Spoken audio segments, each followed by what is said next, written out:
So my name's Marion Calmer, and I'm a fourth generation farmer from Western Illinois.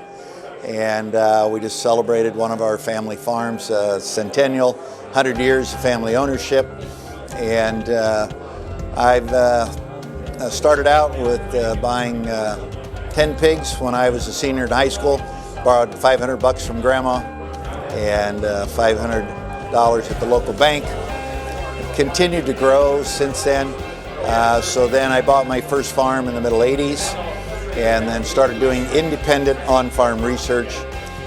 Didn't realize that that would drive me on to a lot of great new opportunities in the future. So I'm coming up on my 40th year of independent on-farm research.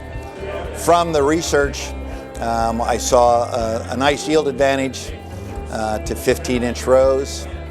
And so then I invented a corn head, and then from there I started having residue buildup because of the 15-inch rows.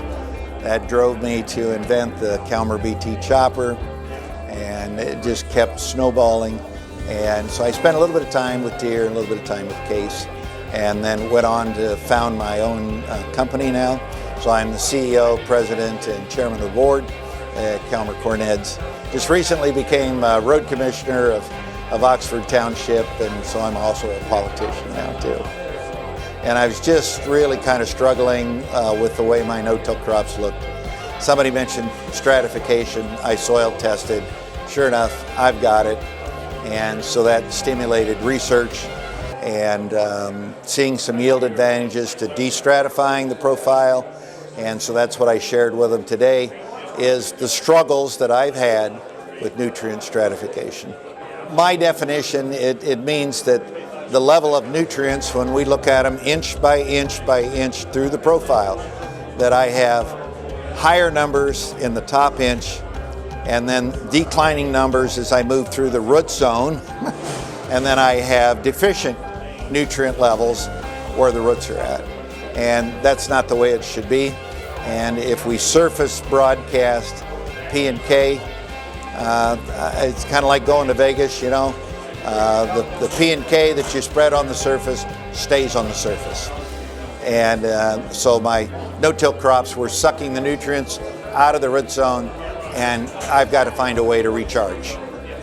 So I've got two issues. I've got the current problem, need to make that go away, and then what do I change in my management? And it's not a no-till problem, it's the fact that I didn't put it in the root zone.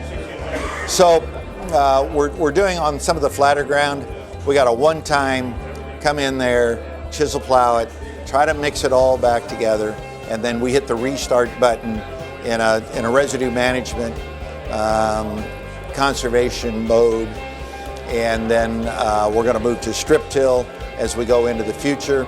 And then we're trying to determine how much P and K do we put in the zone, because with strip-till, we're banding our fertilizer, we're putting it right underneath the plant, and it's an easy target, so the roots are going to grow right into it. I've got moisture at 6 inches.